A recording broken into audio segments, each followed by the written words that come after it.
What up, what up, what up, y'all? Let's go.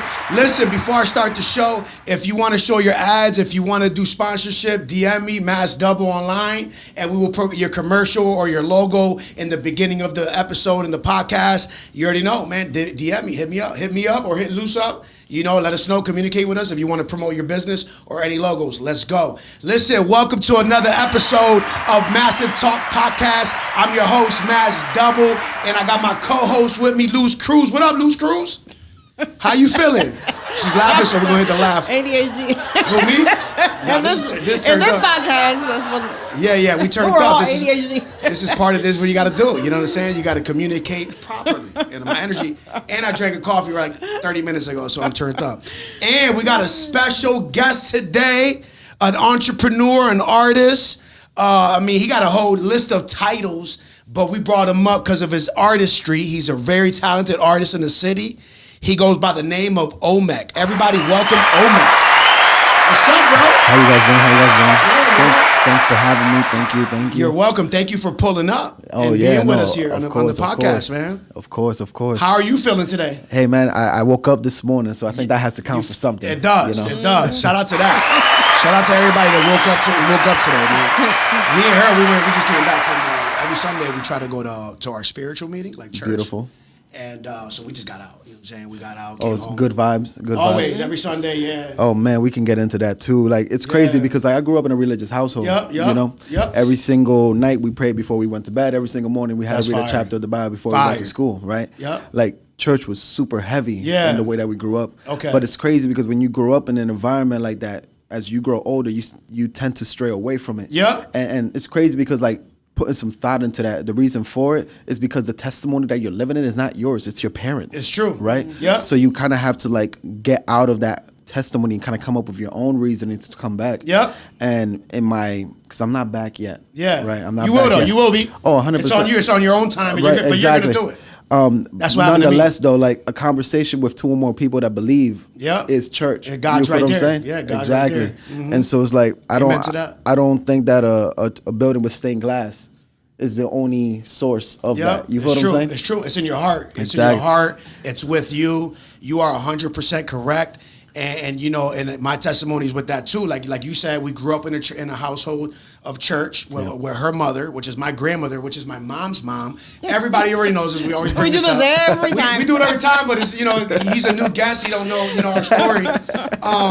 If you would have watched the other previous episodes, we talk about these type of topics and we bring it up. But basically the same thing. We got steered away when I was a teenager. Steered away. Yeah. And then I'm in my 40s now, you know what I'm saying? And then I was diagnosed with cancer, you know what I'm saying? And then after that, that was my wake-up call. Like you said, everybody has that moment where they end up going back. That's what happened to me. So I just started going to church back to church a couple years ago. Yeah. From a lot of years of being lost in and the you were streets. able to fight that? You got out of that? My last treatment is February 25th, which is coming up in like 17 days or something. Okay. That's my last treatment. I was put on a clinical trial, which is, it was for a whole year. Yeah. I finished February 25th. And then, I get put on remission, and then we still got to keep an eye on it. Of course. There's no more activities in the cells. And I'll be doing that for the next 5 years, like keeping an eye on blood work, PET scans. But that's God at work, That's God at work. Yes, that's the reason why I went back to church. I'm like, all right, God was talking to me. This is my personal opinion. God was talking to me, and God was like, come to me.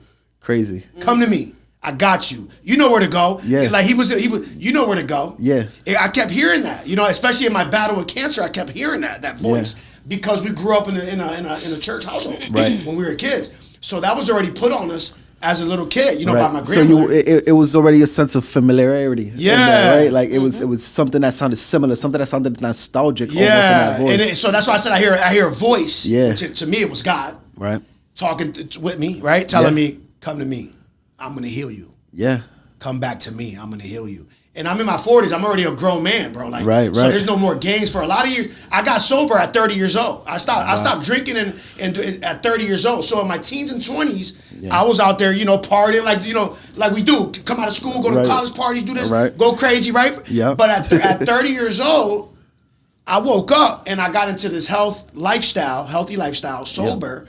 I'm going on 12 years in July, right? That's beautiful. Beautiful thing. That's what helped me out. That deserves an applause, bro. It does. Clap for that. Thank you for that. You know what I'm saying? Yeah, because but I'm in the zone talking. But yeah, the applause definitely. He needs reminders. Yes, I love it. Thank you for that. Thank you.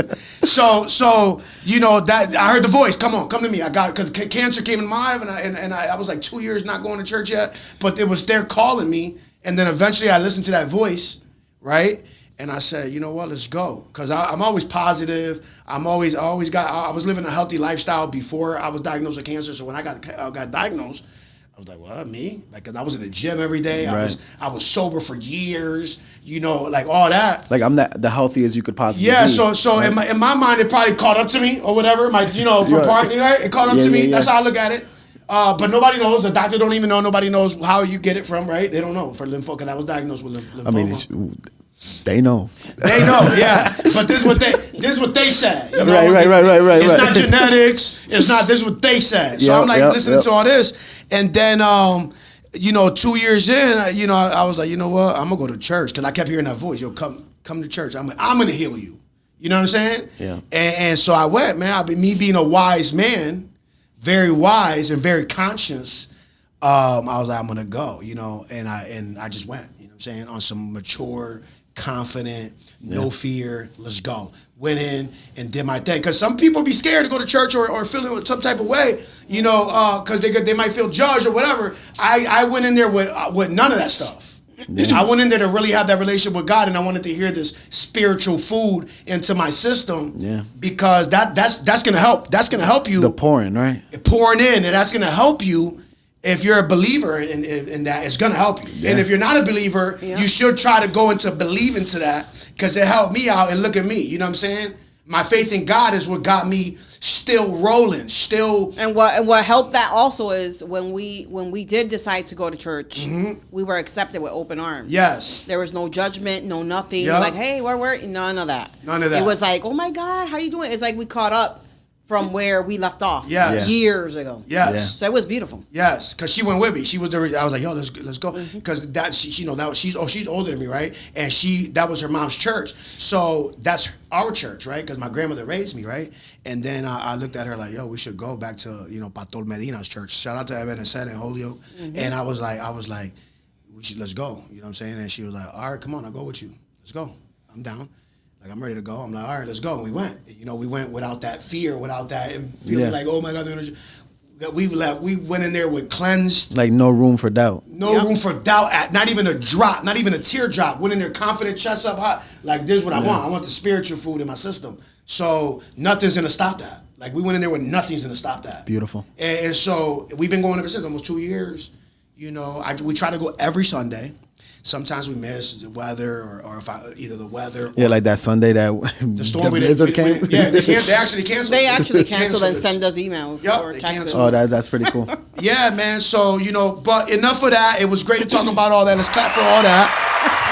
Now we're getting into OMEHC, man. I want to start off with, where are you from? Like, where's your parents from? Where's your parents from? Shout out to the parents. Where are your parents from? From Puerto Rico, actually. Puerto Rico? Yeah, what part of Puerto Rico? I was born in Ponce. My mom's was in Ponce. My father from New York. Oh, so he's New Yorker. So just like Swifty. His mom, same thing with it. Yeah. Shout out to Swifty, man. That's my guy. So my pop from New York, and then he ended up some situations happened where he ended up losing both his parents. Okay, sorry to hear that. My condolences. Super strong at an early age, right? Yeah. Then he ended up he got flown out to Puerto Rico and lived with his grandmother. Okay. And that was in Ponce. And that's when you met your mom. So like he ended up meeting my mother, and things of that nature happened. Fire. And then that's where you were born at. I was born in Ponce. Shout out to the parents too, man. Shout out to y'all, love, man. Yeah, I was born in Ponce, bro. I came over here when we were young. We were like 5 years old when you we were got 5 here. years old too? And it's crazy, right? Because in Puerto Rico, I have like VHS tapes of this, right? Yeah. And they're like, when you go to New York, because everybody in Puerto Rico call over here Nueva York. Yep, Nueva York. They don't say you're going to Holyoke. No, Nueva York. We're not known.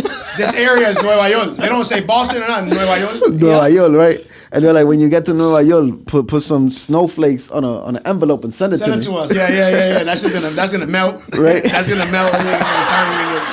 But nonetheless, when I got here and we're in Holyoke, I'm like, yo, this doesn't look like the movies to me. Yeah. Right? I'm like expecting Home Alone, Yeah. big buildings, right? Like, Okay, they told you Nueva York. yeah, exactly. So Okay. I'm assuming like where I'm at, this is New York. Yeah, yeah. And I'm like, this ain't New York. This is High Street in Holyoke. The fuck are we doing here? Yeah. So they brought you to Holyoke. Yeah. High Street. I ended up living. I used to live across the street from Springdale Park. Okay. You were what? You were By 5 years old? Linden? No, Yeah. that's Linden. It's that's not Linden. Main Street. Sí, and, la Main Street que está ahí. Vernum. I think it's like Vernon. I heard of Yeah, Vernon. Vernum. Oh, okay. I used to live there with Julio. Okay. So Shout out to Julio. we lived over there. Then we ended up living on Dwight Street. Yeah. Okay. That had that Lynch Middle School. My little Okay. sister Lynch. Yep. I know Yeah, that yeah. is, So I remember, so many stories of like living in the building over there next to the bodega. Okay. I But lived there. yeah, I stood in Holyoke all the way to like my middle school years. And Okay. Then I came to Springfield. I lived on Franklin. Okay. And then- So hold on. Rewind. What schools did you go to? Did you go to Holyoke Public Schools? yeah, I went to McMahon. You went to McMahon. McMahon's over there by Tokeniki? Yeah. Well, no, that McMahon. McMahon? Is by like Where's you're McMahon going at? towards like if you were gonna go to like 5 Mile Pond. It's like Oh, behind it's the like Amazon. Boston Road, por allá. No. Like you know where the Amazon. Chicopee. Oh, I know what you're talking about, McMahon. Wait. Is that by the behind by Holyoke Pediatric, that area? Yeah. I know what you're talking about. By Holyoke Pediatrics, going towards the Holyoke Mall on the backside. By Sherman Horns in the cut, you go to. Oh, okay. You know where I everybody does like walking by Yeah. the water plant. Yep. Yeah, I know now. Then when you drive by, there's like a soccer field. They play There's a soccer. bunch of over like geese shit. there. Yeah. I know what you're talking about, McMahon. I know. Yep. Now I know. So you went to McMahon. Yeah, I went to McMahon. Yeah. All my elementary school, like my entire elementary school years were all McMahon. Okay, and then after that, And then during 5th grade year, we ended up moving to Franklin, but I still finished school. Springfield, Franklin. Yeah, Franklin Street, yep. Springfield. And then I finished up elementary school in McMahon. Then I went to Chestnut Middle. You did? Okay. Yeah, but not the one that was on Chestnut Street, the one that was on Plainfield. Okay. By the time I went, Yeah, I know what you're talking about. Chestnut was already burnt down from Was Chestnut it? Street. Yeah. Yeah, you're talking about the new one on Plainfield Yep, now on the yep. right when you go from if you're coming from the highway like Pride and you take a Yep, right, that's exactly. the one on the right hand side. Yep, Yes, yes. right across from that park. Yep, I know what you're talking about. I know Okay, what you're Chala talking Clinic. Yep. Right there. Yep. And then that was my middle school. I went to Chestnut Middle School, man. Okay. And that's really where like the music stuff like happened at. That's where it started at? Yeah, like it started up briefly in 5th grade. What made you get into music? Let's just go right there. What made you like, hold on, what was the So spark of it? it's crazy because I was like I used to chill with a bunch of like Hispanic kids in elementary school, right? I didn't really talk English, right? I'm Yeah. just surrounded by that. So you were all Spanish? I was all Me Spanish. too. When I was a little kid, I was all Spanish. Yeah, I was all and then I Spanish. adapted to English. It is crazy because like growing up with these little kids and shit in elementary school, they're all rapping with each other, and I used to chill with the one kid who was always rapping. How old were you? I was in 5th grade, so I was maybe like 12 years old. 12 years old. So 11, 12 or so something. around like that age, that's when it came to you, like Yep. rapping and everything? Yeah, exactly. And I was just rapping with my buddies in Spanish, bro. Okay. Yeah. And that's fire. Middle school came, and I was no longer with those same friend group of friends. Yeah, you start moving around. Yeah. Yeah, so now I'm in circles Springfield changed. now. Now my circle did change, and then I started rapping in English, right? Okay. Because I was just surrounded by people I didn't know, and if I needed to talk to somebody, I'm talking in English. You adapted. Exactly. Yeah. And man, middle school was crazy because like I started like we had like different rap groups. In middle school. It'd right? be like that. Yeah. And we went through like so many different phases. Like I remember like me and my buddy at the time. We called each other El Duo. Like it was just us two, right? El Duo. El Duo, exactly. Yeah, that's fire. Then eventually it ended up like 13th Entertainment right now is kind of my media company. We do photography, That's video. what it's called now, 13 Entertainment? Okay. 13th Entertainment, Fire, right? fire. And it was just 13. Like that's what it was in middle school. We Okay. called ourselves 13. Now, where did 13 come from? What was the reason we for were all 13? 13 at the time. That's literally it. Yo, that's real. That's real. Yeah, that's literally it. That's where it comes So from. you guys were 13 years old. Yeah, I literally got it tatted on That's my fire. neck, Yeah, right? yeah, yeah. Like we were all 13 at the time. Young, and it's crazy, right? Because like, okay, growing up in the environment that you grew up in, you're surrounded by a lot of distractions. Yep. You feel what I'm saying? Distractions I do. are everywhere, bro. Listen, kids, don't get distracted. I had to pause and say that. No, that's real. No, 100%, Don't get 100%. distracted, man. And it's like, as I think about it, and there's a lot of things that transcended my middle school years. I'm still making music now. You feel what I'm saying? Yeah. It's like those years were super pivotal to me. They And are. they molded me in They the person do. that I am. Yep. But unfortunately, middle school were kids, Yep, right? yeah. And a lot of those decisions that we made as we were kids I kind of reflect on a lot of those things, right? And there's someone in my team right now. His name is Hyde Homicide. Hyde, like HYDE or Yep, HYDE, okay. like Jekyll and Hyde, right? Jekyll and Hyde, yep. So Shout Hyde, out to him. What's his name? Hyde. That's his name, Hyde. Hyde. Yo, shout out to Hyde. You heard? For real. Artist name Hyde Lane. Right? Hyde Lane. Okay. Yeah. Fine. Hyde Lane known me since middle school. Okay. And he was part of 13 since middle school. Yep. Right. But again, we grow up by so much distraction. Yeah. Right. Man. And unfortunately, but yeah. The first sin that they talk about was pride. Yeah. Right. Yep. You're right. And so that pride comes from the very fact that you feel strongly about what it is that you're doing. You're so committed to what it is that you're doing that everything else can go kick rocks. Yeah. Right? Yep. And so in middle school, like the biggest moment or opportunity I thought in my mind that I convinced myself was the biggest moment for me was the talent show in 8th grade, bro. Okay. And man, that was your first time ever doing like a show? Like that was my first time. Eighth grade? Performing, yes. I've always rapped with the buddies, right? Okay, but that was your first time on the stage. The first time on the stage ever. Shout out to that. And you loved it. You loved it, that feeling, right? I loved and hated it. I loved and hated it. Why? Tell me. Man, look, I was supposed to do the show with my buddies. Yes. I signed all of us up. You feel what I'm saying? Yeah. And I told everybody in the team, I'm like, yo, guys, this is for us. We're going to show everybody that we do this. Yeah. I love it. I love this story right now. But everybody, sign-ups happen for the talent show, and you have to practice, right? Okay. And practice happens once a week, every week, in the choir room inside of Chestnut. And a lot of people didn't make it or something? Nobody from the team was able to stay except for me. For you, right? Okay. And a number of things might have happened. Yeah, things happen. Things happen. Exactly. A number of things. That's why I said something didn't make it. Things happen. Exactly. And You get distractions exist. You get distracted. You feel what I'm saying? Distractions exist. But you were able to boom, I was there. show up. I was there every single time that we needed to practice. Yes, that's right? fire. Right. The day of the show, though. Right, this is a really emotional moment for me. Right, I'm super ecstatic. I'm excited. This is finally the time and the opportunity that we'll be able to do this. People, right? I know how you feel. The day of the show and stuff. The show happened after lunch. Okay. Right. So we're at lunch and I'm talking to the team. I'm like, look, guys, they're gonna do the intercom for anybody who's participating in the talent show. Yeah. We're all gonna meet up in the choir room. Yeah. As soon as we hear that, let's meet up in the hallway and then we'll go there together. Like we're a team. Yeah. Right? I like right? this. Yeah. Right. We're a team. Yeah. And nonetheless, we go through the process. The intercom happens. Boom. I start going. I go to the meetup spot. I was supposed to be the meetup spot. Yeah. Maybe something happened. Maybe they're using the restroom, trying to justify like why they're not there. Yeah. Cool. I make my way to the choir room. Like when they get available, they'll make it. Right. Yeah. They'll be there.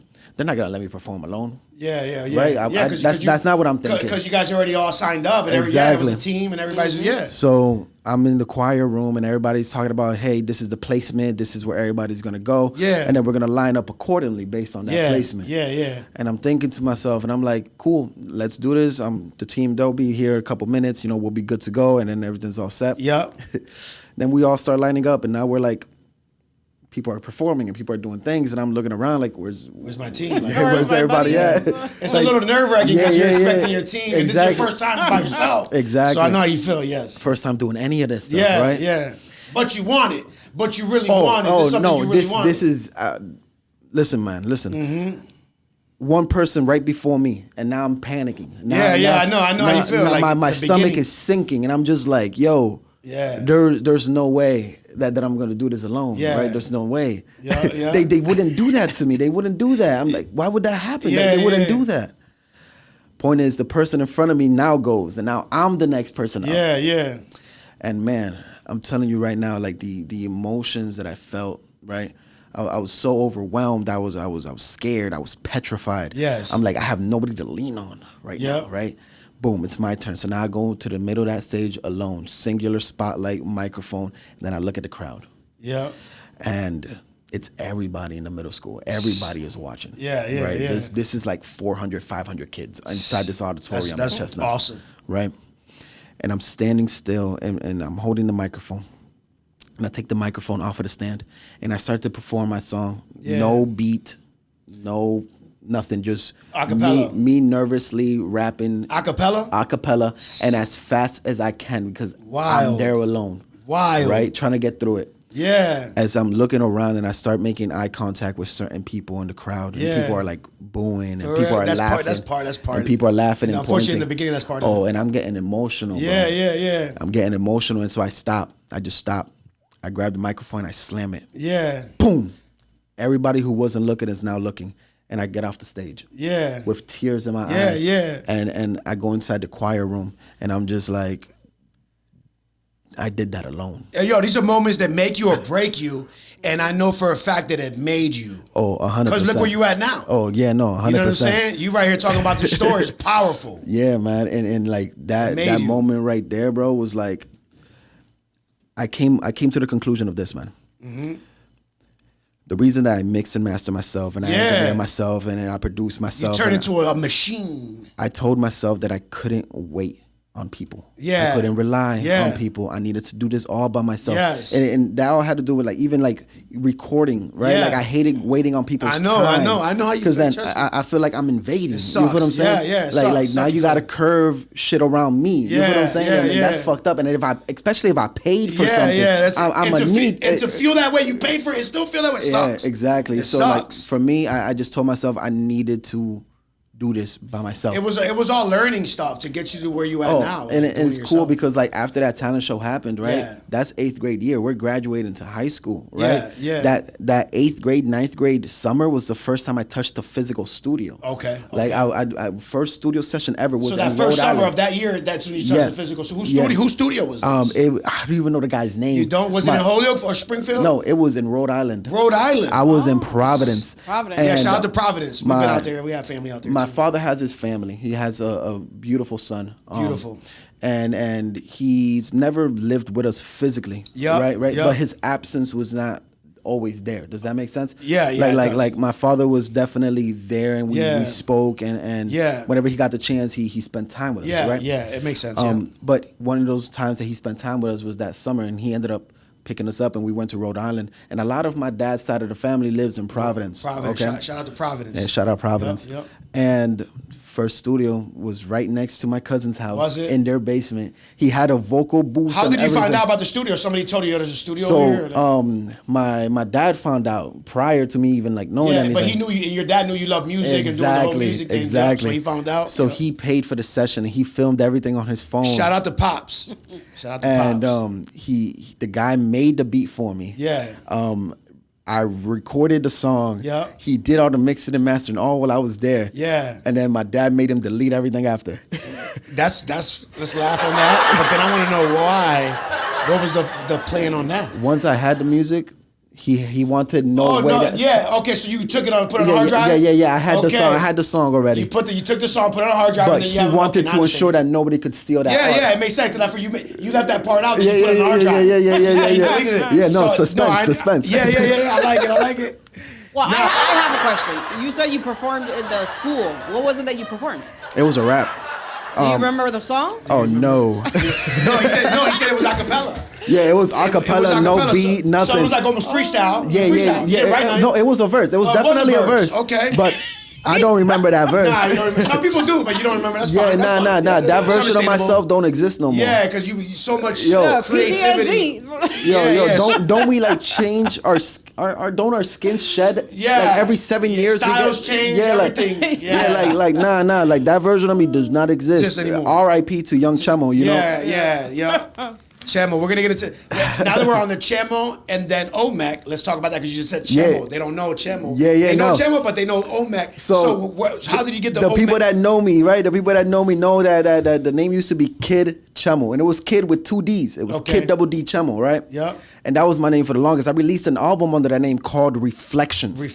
Right. Okay. And then Reflections. Is it out? Hold on. Is it out? Yes, it's actually out. Go stream right now, if you go and look up Kid Chemo Reflections, it'll pop up. It's crazy because it's still out there. That's good. Right? That's part of your story. You know? And it's crazy because like what I ended up doing with that album is that every single letter that spelled out Reflections was the name of the next song. For real? So it was like Reflections intro, then it was like Elevate. Hold on, did you put thought behind that? Yeah, you did all that. That's creative. No, 100%. That's very creative, yo. What's cool about it is that I released that album in like fall of 2018. Yeah. That was the first and last album that was released as Kid Chemo. Yeah. Anything prior to that was all mixtapes that I did while I was in high school and shit. Okay, right? okay, yep. And high school was also like another crazy thing too, because I was still going by Kid Chemo, but I was recording myself because they had a studio. Okay. At Putnam. That's where you learned how to record? That's how I learned how to record myself. On what program first? It was Sonar Platinum Cakewalk. Okay, was Cakewalk. There was a Okay. program. And shout out to the teacher, Mr. Schumann, Jeff Schumann. That guy right there changed my life in a way that I can't thank him enough for. Okay, right? shout out to Schumann. First time I ever recorded with Schumann. The first time I ever found out that there was a studio at the school, I signed up Yeah. automatically. Okay, That was okay. automatic. There was Yeah. no question. There was no if, ands, or buts. I'm there. Okay. Yeah. Realized I couldn't take the class until 11th grade. Yeah, yeah. So I'm a freshman. So Yeah. what I ended up doing was, cool, I can't take the class as a proper class. Okay. Phenomenal, guys. Cool. Yeah. I'm in there every lunchtime, before school, and after school. Dedicated. Wanted it. You really wanted it. Yo, no, I wanted it so bad that I would leave my house at 5:30 in the morning, walk down to Main Street where the old bus terminal Yeah. used to be. Fire. First stop, that was right after the Hippodrome, because they Okay. wouldn't let me take the bus from the terminal because they Yeah. said the car didn't work. Okay, okay. So I would wait at the first stop, hitch the ride, get to the school by like 6:20 and wait for Schumann to walk in. Okay. I would walk in with Mr. Schumann into the music room and start recording before 7:45 when we had And to this go is to class. 2 years before you were even allowed to. Yes. That's fire. And this is Shout out how to I the- spent every day. Shout out to Schumann, man. A teacher was Mr. Schumann? Mr. Schumann. Shout out to Mr. Schumann. And Yeah, that's fire. Jeff Schumann, right? One day I stood after school. He taught me something, the very first session ever. And I'm recording the song that I'm recording. The song is not out at all. It lives in my emails. And it's for the people that know me and knew me around that time, this song was something that I was playing every single day as much as I could because I fell in love with it. That was your first song? Right. Yeah. Like first song that I did by myself. By yourself. Right. Beat and everything, or you got the beat? So I got the beat off of YouTube. But you still Yeah. recorded yourself, Yup. wrote it yourself? Yup. So you were like hooked on this for repeat. I loved it, right? Yep, yep. Schumann told me one thing super, super specific, and it kind of like resonated with the way that I make music now. Okay. And he told me, he's like, Chemo, you have a story to tell. Yeah. And I can tell you want to tell the story as detailed as possible because you want somebody to envision it the same way you lived it. Yeah, he's Right. right. He was right, yeah. He said, you need to learn how to say more by saying less. Those words changed the way that I made music. Yeah. Because now I don't need to say the entire sentence for you to know what the sentence is. Exactly. I like it. Yeah, yeah. And so I told myself that because I was so focused on the story, I didn't even pay attention to the musicality of Yeah, the songs. yeah. Right? this is my rap. Exactly. Right? Yeah. And then the beat is just there because it's there. Yeah. No, now I needed to marry the two, right? And I would have never known that if you didn't express it to me in that way. And like Schumann, throughout the years, I was in high school for 4 years, right? I went to Putnam. Shout out to Putnam. For 4 years, he taught me numerous things, Yeah. right? And things that like maybe not the most appropriate things to have a conversation about with a student, Yeah. right? But nonetheless, those conversations kind of molded me. Okay. And like growing up in a neighborhood like Franklin Street, right? You're surrounded by people that are not here no more. Yeah, a lot of toxicity, street. You know the street stuff. Crabs in a barrel. Yeah. Toxicity, and Right. You end up in jail or dead. You know what I'm saying? Exactly. Yeah, that type of lifestyle. But yeah. he goes and he says, Chum, Unfortunately, this is that's one conversation that we had prior to me graduating from high school, right? Yeah. He said, Chum, I'm safe to assume that you guys are living off of Section 8 or some kind of government assistance, Yeah, right? yeah. I was like, yeah, you're right. You're correct. Yeah. He was like, so roughly, and this is not going to be the exact number because I don't know the situation, Yeah. but say your mother gets $636 every month Yeah. in food stamps to support you and your siblings. Yeah. How many of you guys is there? I was like, there's 5 of us total. It was my mom, my stepdad. Yeah, it's 5, Then me, my little brother, and my big sister, right? Yeah. That 636 is not enough. Nah. And your mother knows that. Yeah. Yeah. So what happens? She goes to a job corp or a job agency to Yeah. try to get something, a temp job or something to help make up for the fact that this is not enough. Yeah. So now that 636 that's guaranteed to you guys every single month starts to decrease because now she has income. Yeah. So now what happens is you convince yourself that it's easier to keep something that is guaranteed than to work for something that isn't. And Chemo, understand that you are the hamster inside of that loop. Yeah, yeah. He was explaining to you when you were young. Yeah, when I was in high school. Fire, yeah, but that's good information that he was giving you. Oh, amazing information. And I would not change that for anything. It's powerful. It's mature information that a young kid should know this. Yes. So you could be like a person like you, man. Oh, 100%. And again, probably not the most appropriate conversation to have with a student. With a student, but it is though. But it's man, pivotal. I'm telling you right it's now, important. It mattered to me. It did. Right? It does. Because those are the facts. Right. And the fact of the matter is that Schumann is coming from a privileged place. Schumann was a white male. Yeah, right? yeah. Right. And you're coming with a sense of. And not to take this, not to take this the wrong way or anybody take this the wrong way, but you're coming from a privileged place. This is your story, and you're right. talking about it. Yeah.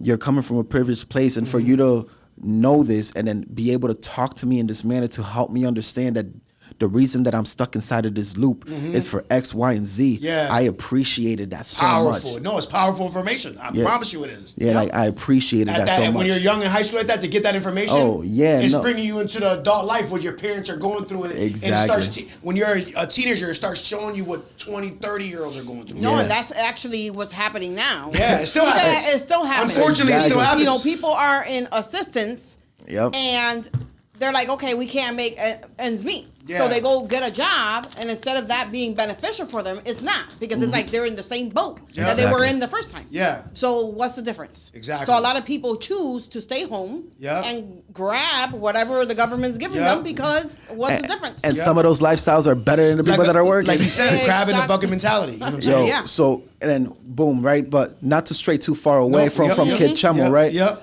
So Because we still want to get the name thing. Exactly. So I was Kid Chemo throughout all of that, right?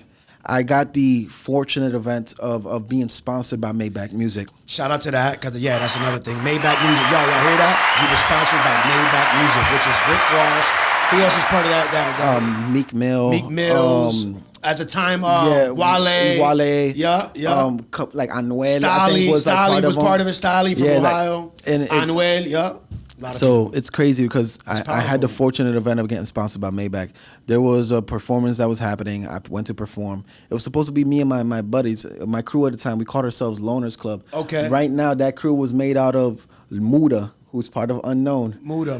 Sounds familiar. The name sounds familiar. Yeah, Muda is from Unknown. With Coney and Mellow Sav and all of that. Muda sounds familiar, the Muda name. Yeah. Shout out to Muda, though. Yeah, that name sounds familiar. No, shout out to Muda. Muda was a pivotal part of like Kid Chemo era of me. Fire, man. Like, shout out to that. Let me clap for that. Yeah. And then shout out Big Worm. And Big Worm. I heard of Big Worm. Yeah. He does like a different style. Like, is it rock or something? So it's like rap, rock. Yeah. We were doing honestly, like Loners, Muda and Big Worm wholeheartedly. That was their style. Heard of Big Worm, though, for sure. Yeah, that was their style wholeheartedly. Yeah, like they brought that, right? I think they worked with Avery on the beat. And Avery on the beat is my little brother type producer. And okay, beautiful. Shout out to Avery. Yeah, shout out to Avery on that, man. But yeah, so like all three of us, we called ourselves Loners Club, and we did an entire tape around that concept of kind of music, right? Yeah. And I'm the rapper, so I'm just rapping aggressively and fast on the songs, right? But they're the ones that are screaming and doing all the ad libs. Rock. This is their style. Yeah, I like that style too that they do. Yo, we spent so much time together. We were with each other almost every fucking day. Yeah. Right. That's fire. Shout out to them. Muda and then Big Worm, we called ourselves Loners Club, and I was Kid Chemo throughout all of that. And they were supposed to come with me to that event of the show. Where was that event at? For the Maybach thing and all? Where was that show? It happened in Springfield. It was in Springfield? What's the club across from Mardi Gras? Mardi Gras is that center? That's the center stage is a strip club right across. Mardi Gras and then across I think it's center stage. Yeah, center stage. A club, a though? Cigar lounge. I think it's center stage. A strip club. Yeah. Because there were strippers and shit there. Yeah, center stage. Yeah. Shout out to center stage and shout out to Mardi Gras. Mardi Gras is no longer there. Yeah. Oh, really? Yeah. Wow, that's news to me. I haven't been over there. Yeah, they closed that down. But like it was over there. It was over there. Something happened where they weren't able to participate in the event. But now, did you guys know that Maybach something was happening there? I didn't know anything. Okay, I want to know the breakdown of all that. So you went there to perform. I went there to perform. Nobody wanted to perform first. I gave them a little flash drive. It was DJ Ohms, I think. That's my guy. Yo, shout out to 93.7. Yeah, that's my dude Yeah. right there, DJ Ohms. Shout out to DJ Ohms. That's my guy right Yeah, there. yeah. So DJ Ohms, Yeah, that's my dude. they were the guys. 93.7 was kind of hosting the event. Yep. So I gave them my flash. I'll perform first. Yeah. It was one song. I Okay. performed first, and then I went on stage. There was strippers around me. They were suggesting that I throw money. I said, I'm not throwing anything. Yeah. Fuck that. You got fake money out. I'm keeping my money. I was like, this shit mine, nigga. I ain't throwing shit out there. Yeah, nah, especially when we coming from the struggle. We Yo, thought yo, this- yo, I'm exact- using this for food or something tomorrow. Yeah, like what the fuck? How do you think I got here, nigga? We ain't throwing shit out here, man. No, but nonetheless, I performed. After I finished my performance, Yeah. I went up to the DJ, grabbed my flash drive, gave Yeah. them DAP, gave everybody 93.7 DAP, and I just left. Yeah. I didn't stay to watch anybody. I didn't care to watch anybody. Yeah, I just yeah. left. I went home and I watched Kung Pao, Okay. Chosen One. Oh that, my God, that yeah, fucking movie. Panda. Okay. Yeah. Oh my God. I probably didn't watch that one. I gotta watch Yeah, that one. come out. So after that, you went home, and then what happened? Something I happened? went home. About 2 weeks later, I get like a random FaceTime call, and it was Rick, bro. Who's Rick? like Rick Ross. It was Rick Ross that called you? Yeah. Who put him on to I, you? I don't know how any of the background shit happened. But it was because of that show, though? Yeah, it was because of that show. That was the most recent thing that I've done. Yeah. It was insane, bro. Yeah, that is insane. And he was like, it took us so long to find you because you're nowhere. Yeah. He was like, nobody has your information. Nobody knows. Shout out to Rick Ross calling him, bro. Yo, bro, it was crazy, man. Yeah, But he was like, I've been talking to the team and we chose you. He's Yeah. like, chose me for what? I'm so confused. confused. I'm confused right now. Yeah, I'm confused. But you're gonna break it down right now. And How do you get chosen? How? Like, Hey, so I was like, oh, chosen for what? Like, what happened? Like, oh, we'll sponsor you for a year. In the span of this year, you just make an album and we'll do distribution for you. so you never found out? You never found out how you got your number? Like for what? No, I don't, bro. Look at this. This is That's crazy. crazy. Yo, this is crazy, right?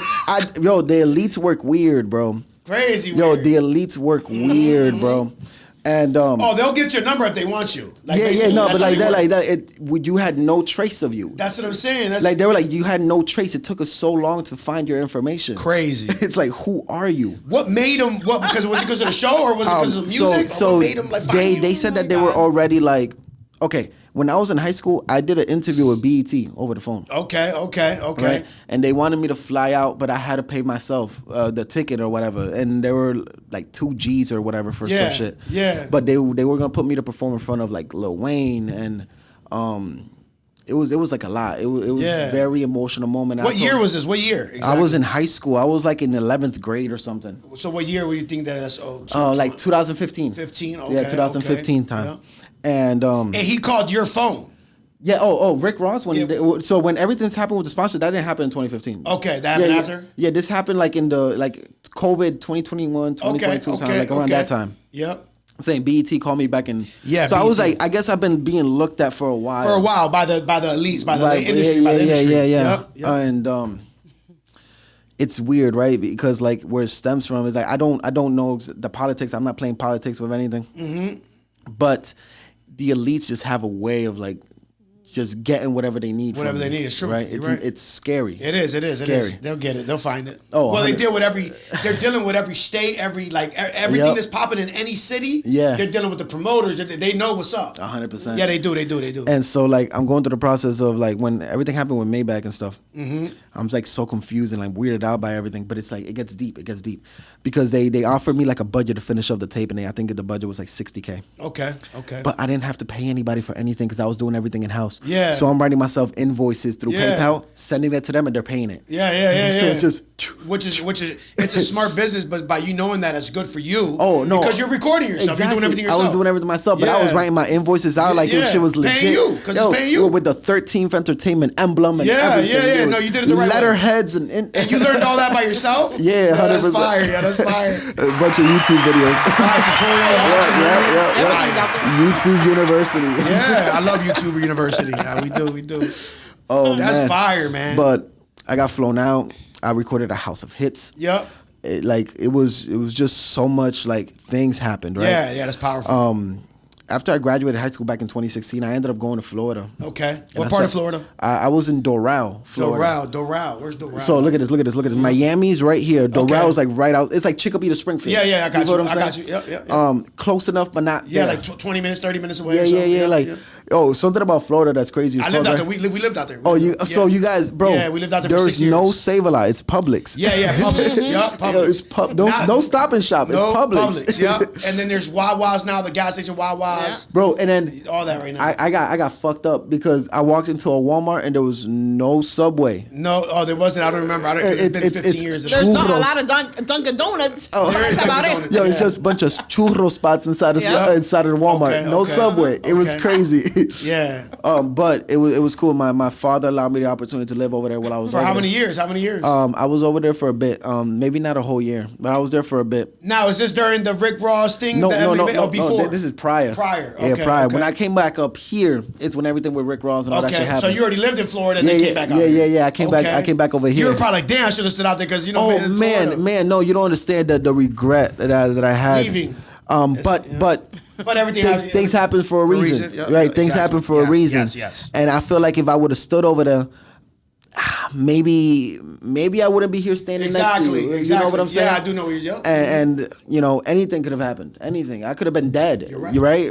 Like you're right. R.I.P. me. Yeah. No, well, not that, but yeah, but true. And then it will be Pyre. Rest in peace backwards. Oh yeah. Yo, that's hilarious. That's a good one, Pyre. So let me explain that, right? Pyre. So Kid Chemo, right, dropped an album, Reflections. Okay. When Maybach came into the play and they're getting ready to like start promoting the tape and everything, or the album that I was working on, I made an album called Life is Beautiful with Maybach. And that's the one that they distributed. Yeah. Maybach, That's fire. They told me, look, Is it still out? It is still out. Go. It's on all platforms right now because at first we dropped exclusively with SoundCloud and that was like a $30,000 deal. And we dropped exclusively on their platform for a year. Okay. And we kept it just on their platform for a year. Okay. And then after that year was up, I was able to distribute everywhere else and it was phenomenal. It was beautiful. Yeah, that was a great experience. Yeah, I loved it, man. Right? I loved it.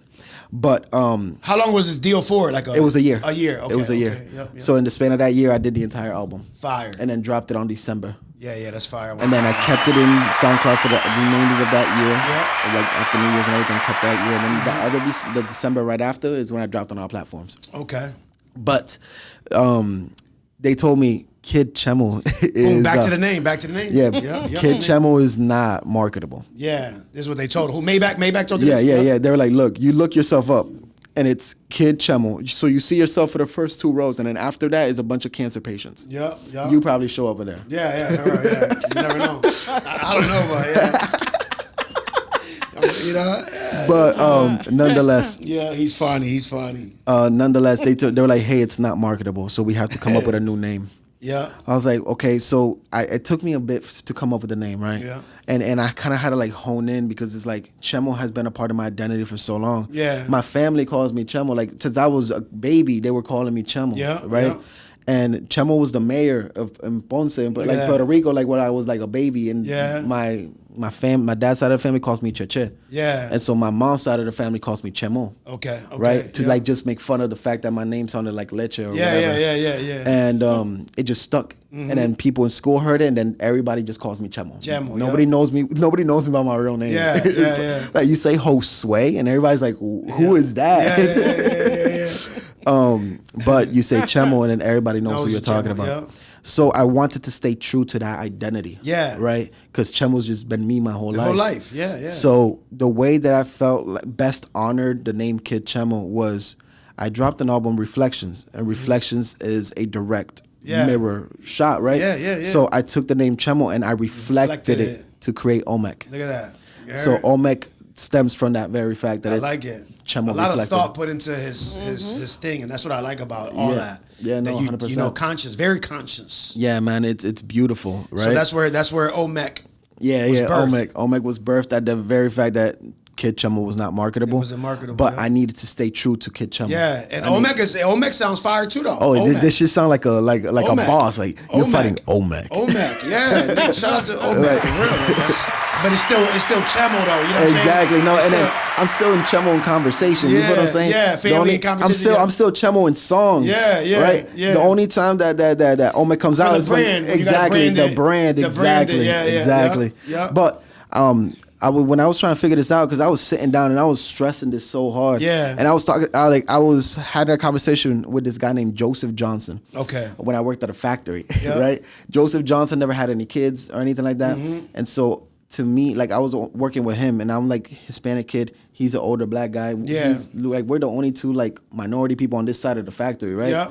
And he kind of like took me under his wing, and I love that, right? Because Yeah. like it felt like it was like a fatherly presence, right? Mm-hmm. He taught me things about credit. He taught, you know what a certificate of deposit is? I never knew what that shit was. Yeah, but that's raw. Right? He taught me those things. Him, man. And when I was trying to figure out this name change, and I'm just like, look, like if I needed to change my name because I have to, like, what is it gonna be? And then we spoke about like some of the biggest names in the world are only one syllable. Okay. Right? So it's like Yeah. Cher, Drake. Yeah, you're right. You're Like, right.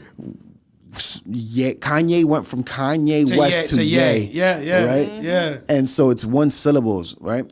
But I was like, I can't just do one syllable. Like it just feels weird to me. What am I gonna be? Camel or Yeah. Chem, or like I just couldn't. Chem. I couldn't come You know up with a what I'm name. I saying? couldn't Yeah. come up with a name. So or like Mech or something. Yeah, like I yeah, couldn't yeah, come up yeah. with a name. And I was like, look, I want to stay true to me. Yeah. Right. I want to stay true to me. And I want to not only stay true to me, stay true to what Chemo was and everything that Chemo embodied. Mm-hmm. And the only album that Chemo released was Reflections, right? It has to do with that. I Yeah. have to do it, and I reflected Chemo into Chem. OMEHC. OMEHC. Yeah. And I like it. I like it. That's powerful. that's where that came from, man. Yeah. And I like it. I like it, man. Yeah, man. Trust me, it's a great story. I and think it's cool. It's your origin. It comes from, all these, everything you say so far is amazing. Yeah. Did you ever go to Florida to record over there? You did everything in house. I recorded a House of Hits. House of Hits over there in Florida. Yeah, House of for Hits. the Maybach stuff, for the deal. We did a whole bunch of stuff over there while we were in Florida, man. Awesome. Any videos? Any music videos? So we have footage, but not a full blown music video, right? Okay. But we do have footage while we were out there. We have photos, and shout out my boy Pat, right? Artist name is Minute. Shout out to Pat. Minute. I love Minute to death, man. He's phenomenal. Minute's like my right hand man. Okay. Right? Shout out to Minute, Like yeah. as far as everything goes with like 13th Entertainment, like Yeah, he would have been here. He's loyal. He's Yeah, loyal. yeah, He's loyal when you Like Minute, I love Minute. Like Yeah. I love him to death. Same thing with Hyde. Like I love Hyde. You feel what I'm saying? brothers, real brothers. Yeah, And shout out to Hyde them. is the only one out of that original 13th group from middle school that is They still made it. here. They're still here. They made it. Like he's the only one who's still here from that Yeah. entire thing. And we have some people that were never really truly associated with 13, but like knew of me. Yeah. And those people like Boog is one of them. He knew me middle school. When I was Okay. rapping in middle school with like the Hispanic kids in Okay. Spanish, right? Shout out to Bugs. Yeah, What yeah. Bugs is this? Bugs is another artist. He's also associated with 13. He also has a tattoo on his Is he? neck. Is yeah. he from Springfield? Yeah, he's in Northampton right now, but he is Okay. from Springfield. Okay. And like it's crazy because I feel like I've gone through different phases Yeah. in my life with different groups of people, right? And they all kind of molded the way that I rap. That's now. part of it. That's part of it. Yeah, That's the journey. oh, exactly. That's the journey of OMEHC. And what's what I'm saying? crazy too is that like speaking on journeys, low key, I feel like the journey's so much better than the outcome. Yeah, Right? it is. It 'Cause, is. like- You gotta embrace and enjoy the journey. Oh man, like That's it's everything in between. I have so much, like okay, I don't know what you would call this, right? And this might be like me kind of oversharing it a bit, but when you have different groups of people that knew you in different points in time, they all know a different version of you. Yep, that's true. Right, and none of them is the true version or the most recent, but they all collectively make who you are. Yep, they do. And so it's super like I hosted a show for Malay, MBS Malay, shout out Malay. I did one of the MBS Malay speaking. sounds. She's an R&B singer. Yep. Oh yeah, I heard of her. She's fire. She's fire. She's been doing the speakiness forever, and Yeah, I I heard of performed her. on her platform She's multiple fire. times. Shout out to What is it? MBS. MBS Malay. MBS Malay. Shout out to her. Yeah, like she phenomenal woman. Check her out, man. And she allowed me the opportunity to perform, and she. One of the first places that I ever performed at an open mic was at Geraldine's, and it was hosted by her. Okay. Right. Okay. And Geraldine's. That's back in the day. Yeah. Geraldine's is in It's not even there West no more. Springfield. It's not and there no more. Chicopee. Geraldine's in Chicopee. Where Yeah, is it's not there no more. Now it's a hotel. Is it? That's crazy. Okay. They That's knocked crazy. it down. Yeah. All right. But yeah, she allowed me the opportunity to perform, and I had headlined with Loners Club, which was me, Muda, and Big Worm with speaking needs and everything, right? Okay. But I did my own show. And when I did my own show, it was like a Halloween show. I brought different people from different phases in my life all together into one room. That's fire. Right? And it felt so strange overhearing the conversations that were being had about me because they knew versions of me that I've completely forgot about, right? And because obviously we just live day by day and we just live in life continuously, right? Because time don't stop to wait. But as I'm like going through the process of like listening to some of these conversations that I'm like overhearing, and it's like crazy how you guys knew this version of me and didn't think that a version of me right now could exist, right? And Evolving. Right. You evolved. Exactly. You know? And they're like, what? Or you shed the old and go into the new. Yeah, Exactly. and sometimes it shocks people, like, because like you said, they know the old you, but then when they see the new you. And I speak about it in music, like y'all looking back at videos of a little me, and you a improve. silly me with similes. And what happens is you improve with time. Yeah. You get better with time. Exactly, So the ones that probably still stuck on the old you, the new Are you just picturing the younger me that was on stage at Chestnut and ran off the stage crying. Yeah. Right? They're not picturing the one who got sponsored by Maybach. Exactly. They're not picturing. But guess what? We here at Massive Talk Podcast, we're shedding light on that. That's why you're here. Beautiful, now. beautiful, you beautiful. That's why you shed it, to tell your story. And because it's an amazing journey. And that's what we're here for. That's part of your journey. That's the past. And that's why we sat here now to talk about all this amazing. Even that part when there's the stage running off, that's part of your journey, bro. And it's an amazing story. I appreciate that. That's an amazing piece. You know, like it's crazy because my biggest fear before having kids, my biggest fear used to be dying and not being remembered. Yep. And I had that fear my whole life. I wanted to be talked about hundreds and years after my death, the same way they talk about people like Martin Luther. I relate to you. Right. That feeling. I relate to you about that feeling. And then when you think legendary, being a legend out here, being spoken about after 100 years after. I told people after I die, I want to get cremated and my ashes turned into a record that has every single one of my songs. You feel me though? That's fire. I like that. I like that. That's dope. And that can happen. Yo, and I'm saying, and we're doing volume 1, 2, all the way. Every single song I've ever recorded, I want on this like 5-pack or 6-pack of volumes. Yeah. It's like, but it's your CDs, ashes. vinyl. But it's your ashes. Exactly. My ashes are on it. Bro, that's beautiful. Beautiful. I never even thought about nothing. So for you to think like this, it brings me into your brain, into your mind, how you think, and it's very creative. And that's what I like, man. You're very creative, bro. Yeah, man. Like it's crazy because like I knew I wanted this my entire life. Yo, Luce, you could jump in whenever you want when you want a question. But go ahead, Ome. I wanted this. I know you want to squeeze out a question. My entire life I wanted this. My entire life. Yeah. At 13 years old, I tried to do a seance in my mom's bathroom to sell my soul. It was insane. Yo, it was crazy. Like I wanted it so bad. I never went through with it. I got scared. but like. I looked up how to do it. You know what I'm saying? I looked it up. I locked myself in the bathroom at like 3 a.m. I looked this up, right? Yeah. But it's like I knew that I wanted it so bad. I wanted this my entire life, and nothing was gonna derail me from it. It's in your soul. It's in this there. It's calling forever. It's a part of this. It's exactly. I couldn't have conversation about sports. I couldn't have a conversation about cars, shoes, sneakers. I didn't give a fuck. I was walking around in Airwalks. So you never played any sports? You ever played any sports? No, never. Never. Music. It was always solely nothing but music. Fire. It was always music, man. I love it. I could tell. I could hear it in your music that it was music because it's so perfect. It's the quality, a lot of thought put behind it. You are an amazing artist, and I told you that over the phone when I was talking to you. I was telling you, bro, you have it. I got an ear. I'm not gonna sit here and not tell someone what they have. I'm gonna tell the person, yo, bro, you're really good at it. You're really, really good. Very talented. I appreciate that. You could tell that it's all music. Like your whole soul is music. Everything. No sport. You never played no sports.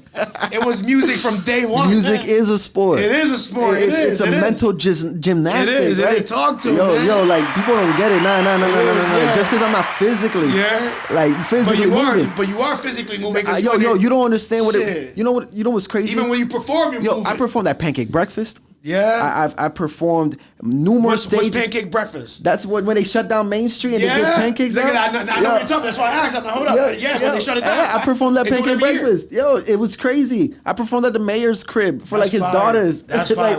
What mayor? Sarno. Sarno? Yeah, the guy right now. Fire. Yeah, man. Damn, that's powerful. Yeah, bro, it was cool. But like That's good information. but all I ever did was this. Don't leave nothing. I want you to tell whatever you like. We didn't know that. We probably wouldn't even know. You got to say everything. He performed for the mayor. He performed for the Pancake Breakfast in Springfield. Yo, like that's powerful stuff. It's crazy, man. Because like I told myself I needed to build myself an arsenal. Yeah. Right. After that entire experience with like being let down by my team and like having to do that by myself. But that's part of the journey. 100%. It is. But I told myself, I convinced myself that I needed to be able to be my own team. They're not losses, they're lessons. Oh, 100 opportunities. Those are opportunities. Right. Lessons. They're not, man, you know what 100%. I'm saying? You learn from them. Hey, look, in the moments, those moments were super detrimental to me. Yeah. Very, very much like I could have used that as an excuse to stop. You know what I'm saying? Yeah. We all been there as an artist and as a creator. We go through these type of moments where there's always something getting in our way that wants to. I should have quit, but we somehow overcome that, and we keep freaking going and keep reinventing, keep creating. But we have, as a creator, you have moments like that where it's like a freaking hurdle. It's a roadblock. It's a writer's block, right? Yeah, it is. And I was always told this because again I grew up super religious. My mother was super poetic in the way that she raised me and my siblings. I can't speak on how my siblings took any of the information because I'm not in their mind. No, you got Chemu, OMEHC. Yeah, I can speak about me. OMEHC, you know what I'm saying? And she would always say certain things that were super poetic. My mom writes poetry in Spanish. Fire. Right? And like there was a competition between Spain and America. She ended up in second place. They fly her out to read her poetry. It's insane. Shout out to mom. Yo, it's insane. It is insane. My father would like make music with like bands, or not bands, but like groups like Alex y Fido and all those Simon y Leno and those people in Puerto Rico. He would like build studios and shit like that for them. It was crazy. So like music, kind of artistry or just creativity was always a part of the family, right? In your blood, yeah. My mother used to rap when she was younger, called herself the Morena. They called her Morena. Yeah. And she's 3 years old. Yeah. So like it's crazy because like the way that she tells the story is Tempo, the guy from Ponce, the rapper, of course he was getting thrown tomatoes at him, and they were on stage and they were celebrating him. It was insane. Yeah, crazy. Yeah. It was crazy, man. Yeah, that is crazy. So that's happened to Tempo. You know what I'm saying? So it happens to the best. Oh, exactly. It happens to the best of us where they boo you. But that, like I said, that's a moment in your life. Yeah. Whether it makes you or breaks you, and for a lot of these people that make it, it made them. Yeah. You heard? It made you. I build myself an arsenal, bro. So like all of the graphic designs, the cover arts, everything's you. Anything that's color graded, edited, whatever, everything is all me. I do everything myself. That's amazing. And I recently like Cantel. Shout out to Cantel. Shout out to Alex Cantel. That's my guy right there. He's the first person that I let edit something for me. Yeah, like, no, we're like, yo, bro, I'll let you take full control. Yeah, like, you do it. Yeah, when it comes down to that, he can take full control. Yeah, like he's very knowledgeable. He's an expert in that area, bro. He's nasty. Yeah, no. He knows that I know that. He knows that I know that you're nasty. He's fire, bro. He's so fire, bro. I'm gonna clap for that. Alex Cantel. Yeah, a lot of people work with him. He edited a couple videos for me. He bring a drone to one of my videos. He did the drone work. And he edited I think it was Dreams, and he's just nasty. He hasn't shot. I haven't gotten to shoot a whole video for me. Yeah, but I have to. You know what I'm saying? Because this guy's nasty. Yeah, you saw the camera work on the latest thing.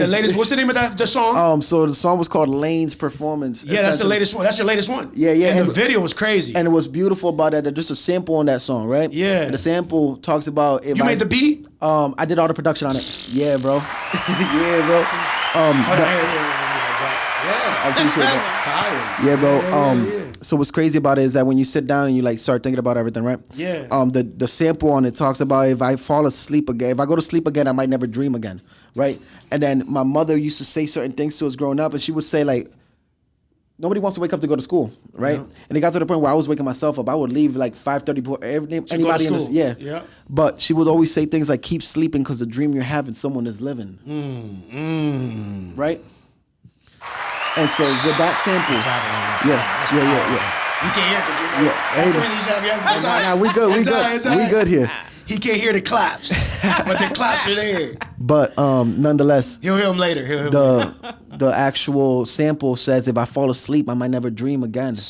Right? Yeah. And so throughout the process of the song, it's me validating this dream that I'm living. Yeah. And at the very end, I say, I'm teaching my daughters the same things they taught me. Remember, it's fuck sleep, because that's the difference between living and having dreams. It's not me. That's what you said in the song. Yeah, that's how I ended the song. Yeah. I'm not the difference between living and having it. Yeah. I'm not. Yeah. Sleep is. Sleep is. So either you sleep and have the dream, or you grind and live it. And live it, yeah. You feel what I'm That's saying? why I got a song. Well, that's the one he edited. It's called Dreams, and I'm basically saying F a dream, like turn it into a reality. Right. You know, so Dreams talks about that's exactly That's what. beautiful. And it talks about like fuck a dream. You know what I'm saying? Yeah. Go out there and actually do it. Put in the work. Make it a reality. Right. You know what I'm saying? But you know, it goes with it. That's powerful. Yeah, shit. that's your hand in hand. But it's real. Like it's true. No, put the work in and do it. Yeah, man. Look, You can turn that dream into a reality for real. if know? you can envision it, that's half the battle. The other half is showing up. It's showing up. Yeah. That's literally it. That's literally it. Key Fire. to success. That's all I could say. Like, I've been blessed and I've been fortunate to not have to starve. Yeah. Right. My Yeah. kids is fed. Yeah. Right. Like, there's a roof over our heads. Yeah. I'm blessed to be able to say that. We're alive every day. Like you yo, said, we woke up blessed. today. I woke up this morning. That has to count for something. Something. It has to. It does.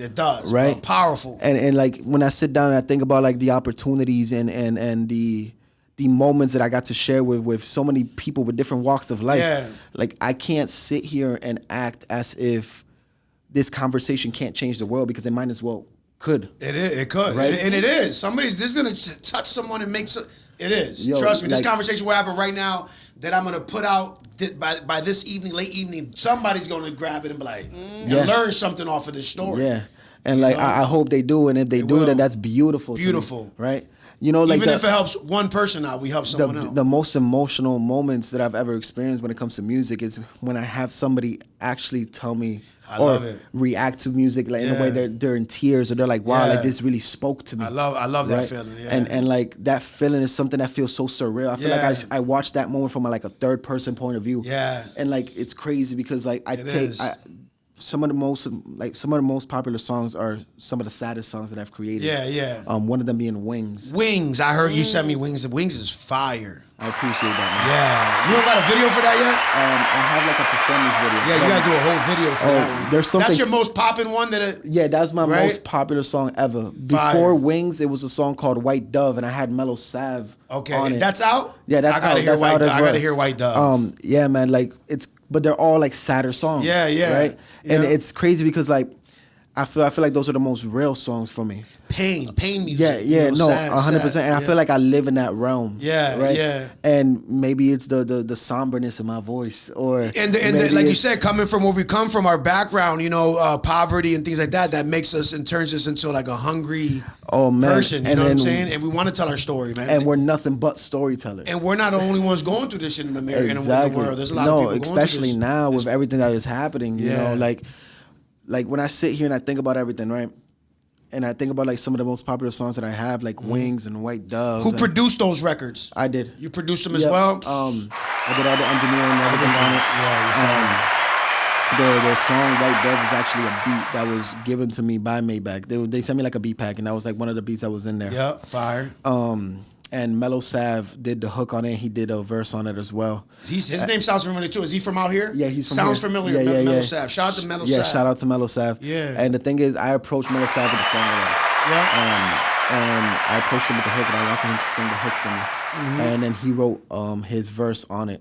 And then I picked it up right after his verse, and I continued the rest of the song. But it's such I'm a gonna hear beautiful it. song. Once we're Olita, I'm gonna check it out. Yeah, but before Orita, I would like to hear a piece of something that was very touching to you that you put in your music. I got you. So I if can you do that. if you Like could do now a little type? piece, yeah, Okay, like a bar, like a I got little you. 8 bars, You know, 16, whatever. I got you. I love this. And this is actually gonna be super touching because it's definitely very religious. Yeah. Right. I'll say I love this. I love performing this right here. That was good. Thank you. I was like, look, I'm face to face with the big G. And I ask for guidance when I can face to face with the big leagues, because I want money, power, respect, the big three, right? The big three.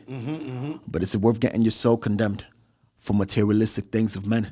And to be honest, I can't answer that question, because for us, financial freedom was always heaven, and our source of pain always came from a lack of money. In other words, it was hell. The irony is funny. But how much is a dollar worth? Friends and family, but a dollar's first. And why is it at the back of it was supposed to put our faith in you? when we was taught to believe that evil existed and money was the root. So now I sit and wonder if God the reason why we're stuck with no rent, we're stuck in time, with no time to repent, and I can't walk to church, because when I call, I collect. And the spirit, our Father, my son, so to end it all, we're amen. My reflections in a sense, so here's a penny for your thoughts. If you want change, don't be afraid to break, even if the stakes seem to make these leaves unravel from trees. Teach the serpent to speak, E with an apple to E. Thieves stole it from me, we commit adultery, and he rewrites history, but we put it in God's hands with little to know that God blesses he who could hold his own. That was... Thank you for that. Thank you for that. That was really good. Really good, right? Yeah, he's very talented. You know, I'm happy I brought you up here. I'm happy that me and Luz brought you up here for this interview because, yeah, you just showcased and gave our audience.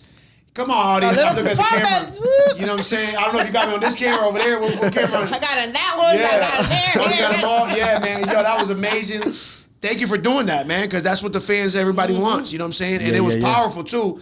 And now it's recorded, so we're going to be able to play it back and hear it even more, you know, fire with it. Yo, that was a good one, Luz. Yeah, now, if Luz, they want to hear more, all they have to do is go on his on your page. Yeah, right? we're gonna do that after. But I want you to ask some questions, Luz. I know you got some questions in there. Go ahead and break it down. Ask him some questions. Yeah. We're gonna ask you some questions because we got a whole bunch of Hey, questions. look, I'm an open book. Yeah, we got some. We just had a raw, probably hour conversation without no questions. Like just going off. No, but that was so touching. So like, real, I didn't want to real interrupt. stuff. Yeah, man. Go ahead and ask some questions. Okay, Luz. so who are your biggest artist influences? Oh man, I used to listen to like, okay, a couple different phases, right? But I used to listen to Eminem heavy. Okay, yeah. Heavy Eminem fan. Like, Yeah. and then not traditional, like, hi, my name is, no. Song that I would listen to almost every single fucking day and maybe like 20 times a day was a song called Soldier. Not Toy Soldier, okay. not Toy Soldier.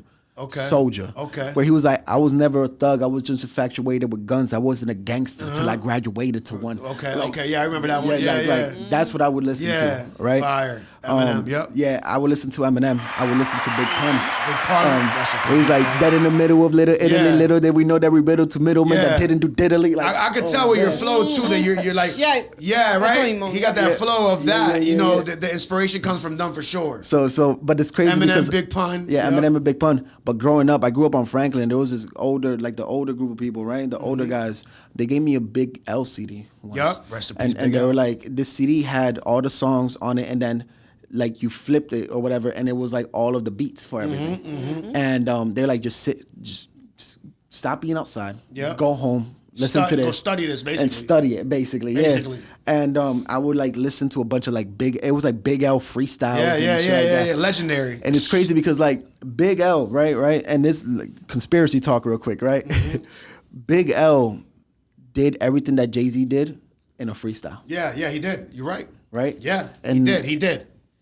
You know who else did that? Who else did that? Lil Snoop to Meek Mill. Oh, rest in peace, Lil Snoop. He did. Yeah. I remember. He did everything that Meek Mill could do in a freestyle. I remember when he first surfaced, he was showing that. Yeah. And everything that all these artists could do in a freestyle, Yeah, written. exactly. Yeah, And so yeah. when you sit down and you think about that, right? Yeah. And Meek Mill's still here. Yeah. Jay is still here. Yeah. Snoop isn't. Yeah. And neither is Big L. Yeah, it's true. And they were both like that. They were like off the top with it, and it sounds like a whole written like that. Yeah, You know what I'm saying? it was crazy. That's how I started. When I started rapping, I was freestyling for mad years. Okay. I started off freestyling at 13, so That's a lot beautiful. of all my freestyles sounded like writtens. Oh, that's So back in crazy. the days, they used to be like, yo, you wrote that? And I'd be like, nah, it's off the top. He just did that. Freestyle off the top. They That's sound like beautiful. writtens back That's in the day. I beautiful. started writing like 10 years later. That's crazy. Yeah, nah. It's So crazy. I used to listen to Eminem. Yeah. I used to listen to Big Pun. I listened to Big L after they gave me that CD. But who I would gravitate towards, and like in middle school, me and my team, we were all listening to Hobson. Okay. Oh yeah, Hobson fire. Yeah, so like we Shout used out to be, Hobson too. We used to be going down the hallway with our pants sagging. We Nasty. Hobson's nasty, I used to be the legendary, too. goofy kid you hounded, a special ed Yeah. kid at lunchtime Yeah, the bitches yeah. wouldn't stand around with. Yeah. Like I would, he was- I would witty. listening to that all the time, right? Yeah. But as I grew older and I realized like some of the music that I'm listening to, not everybody else is listening to. So what are they listening to, right? And then Lil Wayne got introduced into the mix. Yep. But it's crazy because the first official rap song I ever heard was Drake. Till It's Over. Okay, till yeah, it's over. yeah, because it was viral like a month. It was all over the radio, That was the first rap song I ever heard because everything else was just Spanish music that my stepdad would play in the car. Yeah. Okay, so it was Drake the first. That was the first rap song I ever heard. Wild, right? Yeah, it's insane. And then after that, you started learning about everybody else. Yeah, because I heard like reggaeton with like 50 Cent. He's like mujeres en el club. Okay. I heard 50 Cent's voice before, right? Yeah. But the first rap song I ever heard was Drake. Till It's Over. Yeah, I remember. That was his hit. That was the bang. Yeah. And then my stepdad would listen to like T.I. in the car. Okay. It was like Maya. Yeah. T.I. Yeah. Listen to a bunch of T.I. and like a lot of the way that I dressed came from my stepdad. Okay. Right? My stepdad would listen to T.I. and like the way that he was hip. He was hip. Yeah. He was hip to the hip hop. So I was like fully in tune with that. Yeah. But like as people who I admire, right? Eminem is one of those people, upper echelon of artists, yeah, he is, right? Yeah, he is. Big Pun is somebody who I had to look up to and admire because Boricua he's a rapper, Puerto Rican artist doing exactly what I wanted to be doing. Exactly, right? Yeah. And like, you can't take that away from the man. Nah. And then his son, Chris Rivers, fire, phenomenal artist, phenomenal, yeah. And insane. He ended up reaching out to me. He's a funny guy too. He's funny. Chris Rivers ended up reaching out to me, which is pretty cool. He got a great sense of humor. I dropped a song called New Wave. Okay. And in the song, I pay homage to Big Pun. Okay. So, and Chris Rivers hit you up. Yeah. After that. Yeah. Fire. It was beautiful because in the Shout out to Chris Rivers. Big Pun goes dead in the middle with little Italy, little that we know that we riddle to middlemen that didn't do diddly. Yeah. In my song, I was like, he's dead in the middle with little yoke, riddle with little pokes, the consequences of bringing a name up. Like, fire. So that was like my homage to the. Remember, I told when the first day I met you, I told you something about your flow. Yeah. I said something about OTJ because the OT the R's or something he does. Mexican OT. yeah, or something like that. Mexican OT. But I said something about your flow. I was like, yo, that's different. It's cool because like everybody tells me that it's different out here. Out here is different. Nobody has that. Even with my kids, I'm like, what are you doing? What are you like? What are you doing? Yeah, he has that like an R, like the way when he raps, he has this like the R's roll over or something. It's like random words that don't have R's just roll. Yeah. It's like the Spanish tongue thing. Like I don't know, it just happens, bro. It just happens. And the only time I really heard that was OT, Mexican OT. And it's crazy because me and my little brother, like if we did like the whole Super Saiyan like morph dance or whatever, like we did the whole like pagoda earrings, we would turn to Mexican OT. Yeah. Because he got the way and I got the face. Go ahead, Luz. Ask another question. Yeah, you funny. Your brother, and I just found out recently your brother's Panda. Shout out to Panda. Yeah, Panda. I just found out Panda a couple days ago that you guys are brothers. We're bringing you up here next in the future. What is your favorite time of day to create music? Oh, I create music at night. I like falling to the depths of the night, the darkness of the night. Especially 1, 2, 3 in the morning. 100%, definitely. And one of the reasons for it is because I got kids. Yeah. So they're all asleep. Yeah, at that time. That's my me time. That's your you time. That's my me time. Yeah. Shout out to the kids too. Yeah. So definitely, like I like to create late night. Late night. Yeah. I feel like it's the calmest. Yeah, it right? is. It is. You look outside. There's no sounds. Nothing, it's just all the room for you to just be creative as possible. You're right. Mm-hmm. You're right. That is a perfect time too. What else you got? How do you combat creative block or artistic fatigue? Oh, so the funny enough, whenever I come up with like a writer's block, I don't write. I just free. Yeah. Like punch it in, boom. Yeah. That's what I'm saying. Like if I feel like I can't let myself get stuck because you can get stuck when you're punching in too. It's fire. So like the thing is like. People stress the minute details. Mm-hmm. They stress them all the time. Yeah. I feel like if I sit down and stress, then I'll be stuck forever. Yeah. And I can't get stuck because time continues to move. Yeah. There's a sense of urgency that comes with that, right? It's already 3 a.m. What am I gonna do? Stay here till 6 o'clock and the sun comes out and I can't sleep. And then nothing's put down. It's like nah. So there's a sense of urgency there. Yeah. So if I get a writer's block or a hurdle, I am okay. Let's put this pad down. I ran out of ideas there. Let's save this. Let's find a random beat or let's work on something random and just create. And just off the top, boom, boom. Yeah, and exactly. then freestyling is where, and then you thank God we record. You could just punch it in, boom. Exactly. If there's a trash bar, take it out of it. Exactly. You're good to go. Good to go, man. I love the whole punching in thing too, man. I do. That's the wave. Go ahead, Luz. You got something else? What's up? Loose Cruz with the questions. All right. How do you balance your time between studio work and other personal commitments? Ooh, so see, that's kind of deep too. I'm a Sagittarius, right? And I don't know if that means anything or not. Oh, to some people it does. But I am somebody who does not prioritize very well. And what is it? What they call them? The people that be in the horoscopes. They understand what you're saying. Yeah. I do not prioritize very well. Yeah. I'm very much an optimistic person. Okay. And I kind of just take things as they're coming, right?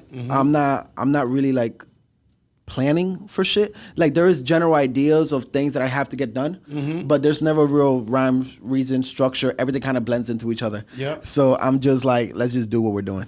Yeah. Fire. Name a city you would love to perform in and why. I don't think I have a city I want to perform in. I honestly, actually, you know what? I would love to perform in Puerto Rico.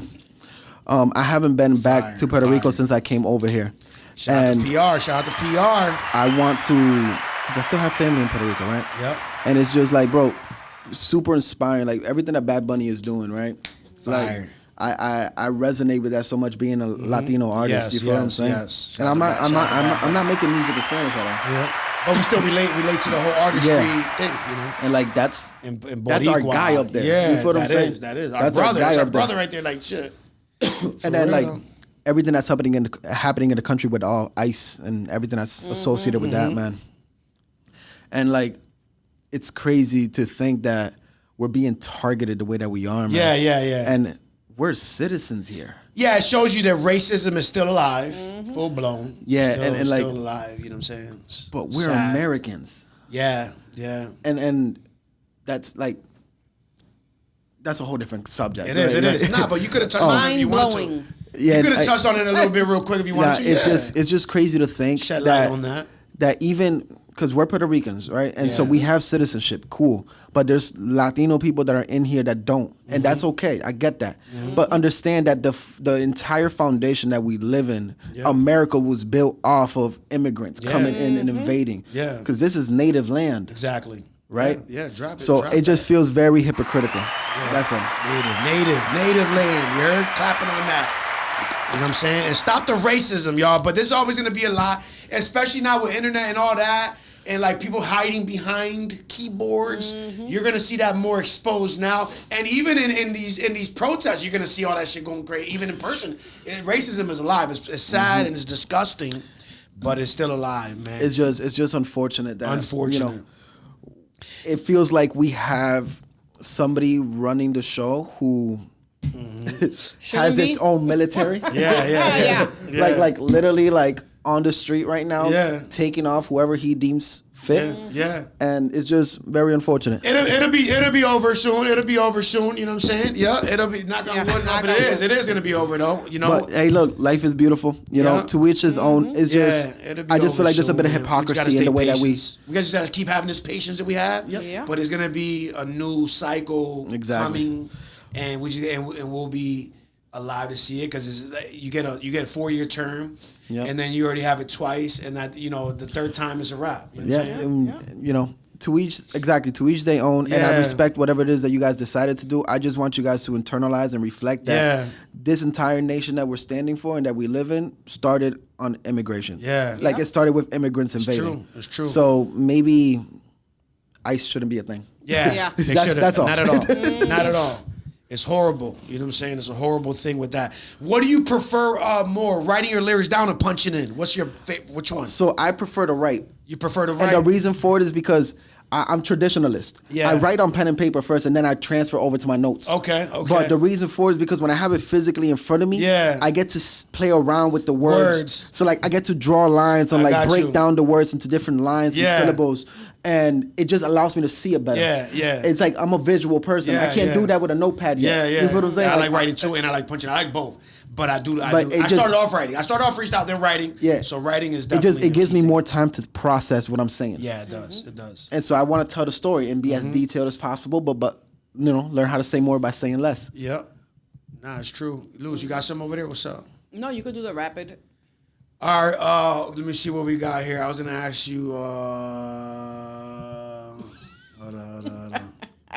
What's your go-to ritual environment for writing or composing? So The way I'm in the basement. Because I know you said nighttime, but what's your go-to ritual? Like, what would you? Yeah. So because I have a pretty expensive mic, I have to like warm it up. It's a tube mic. Okay, so you got. So first thing I do when I walk into the studio is turn the mic on.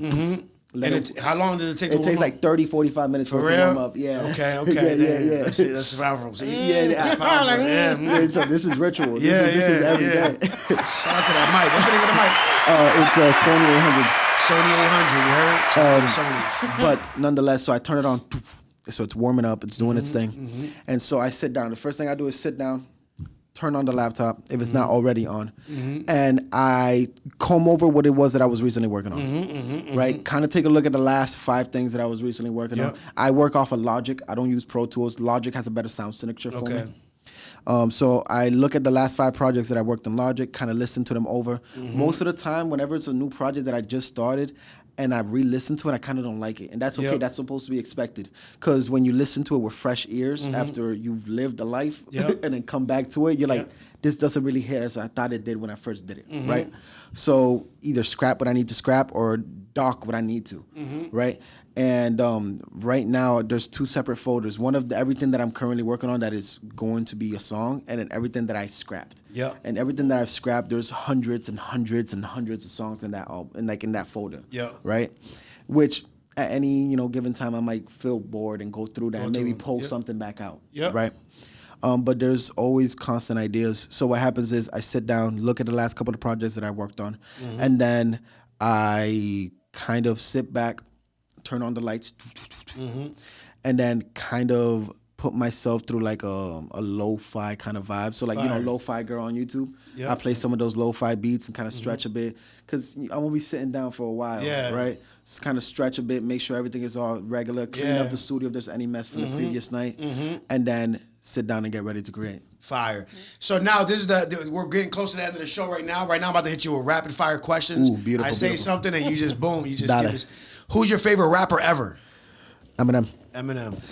New York, LA, Miami. New York. What's your favorite food? Chopped cheese. Chopped cheese. Yo, I had my first chopped cheese from the Hockey Way in Brooklyn, like Christmas time. I saw the video. Oh my God.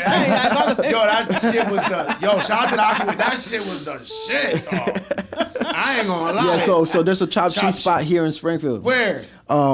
You're actually really close to it. It's off Rifle Street. Okay. You know where One Stop is? The liquor store? Yeah. Wait. Is that the one? Yeah. I think I know you're talking about. Yeah, una placita. There's a little plaza that they have like a Jamaican. Yeah, they have like they have Spanish food. They have a Chinese spot. So after we're done here, you're gonna give me the address. They have like New York chopped cheese. Yeah, they got chopped cheese. And you can create your own one. I told them, I was like, yo, just give me a chopped cheese with no onions, bro. And they did like. Did you have a New York one before? Yo, yeah, that shit tasted like New York one. Yeah, I had one. I recorded Lauryn Hill in New York. So you did? I engineered her. Yeah, I engineered her. Come on, how you gonna leave that out? Though? Yo, but because there's just so much to talk about. God. We need a part 2. We're gonna do a part 2. Yeah, part 2 of things that we're gonna do a part 2 when I move the studio to the next location. Beautiful. We're gonna bring you and back. We're gonna hold that to it. Yeah, and by then you'll have other music, other things. Yeah. We're bringing you a part 2 for sure in the new studio.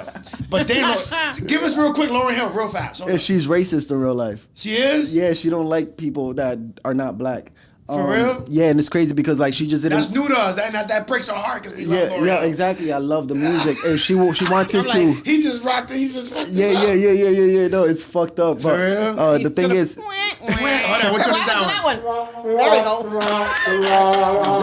Yeah, no, she didn't want me engineering the music. She didn't want you to engineer the. She said that the music she's making is not for us. Wow. Okay, she told you that in your face. Yes, but she thought I was white. I'm not white. Okay. Yeah, but I ended up engineering because she thought he was white. Yeah, it's funny. There was no engineer. Yeah, and she was either so maybe she thought you were white. Yeah, but still racist to the white people. Yeah, exactly. But either way, white people are racist to some. Hey, look, not all white people. So maybe those Spanish people. Not all white people. I want to correct that. Not all white people are racist. Not all white people, huh? I said maybe the Spanish people got a chance now. They thought you was white. Yeah, but not all white people are racist, man. You know what I'm saying? There's some cool that's why my hair is so Latino now because I used to have short hair or whatever. Yeah. And like I'm just super whitewashed. It felt like right. So like now I wanted like my Hispanic roots to like transcend the vision or the image itself. You feel what I'm saying? So I've been like really honing in to like just. This is what we are now. Yeah, but I still love "Killing Me Softly." By Lauryn Hill. We still love. Oh yeah, no, 100%. Yeah, he killed me softly right now. Yeah, he killed her softly. She didn't know that about her, so he just fucked her all up. Yeah, that's funny, man. Damn. I'm so sorry. Nah, you can still. You gotta. What is it like? Virgin ears. Remove the art from the artist. Remove the art from the artist. That's what it is. We still listen to R. Kelly, you know. So your favorite food was chopped cheese. Yeah, chopped cheese. Loyalty or respect? Ooh, loyalty. Loyalty. Okay. Yeah. Because when someone's loyal, respect comes. I sometimes I ask this question right here. Biggest red flag you see in a female? Biggest red flag. Ooh, I got you. You ready? Boom. I don't know if the camera can pick this up. I like hearing different perspectives. I don't know. Even the females, I always ask the female when I have a female guest. When we have, I be like, yo, what's the red flag you see in a man? You know, so I ask So I don't know if the camera can pick this up or not, but this is the biggest red flag right here. That right there, hiding the notification. Okay, hiding the phone. Yeah. That right there. That's the biggest red flag. Yo, he's funny though, right? Yo, hiding your phone. You know what I'm saying? That's a good one. Boom. What else we got here? Biggie or Tupac? Okay, this is deep.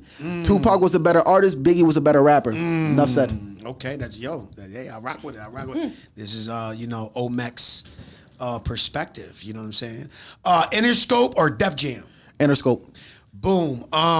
Bro, they got M, they got Kendrick, they got Dre, they got everybody. Boom. Atlantic Records Empire or Maybach Music?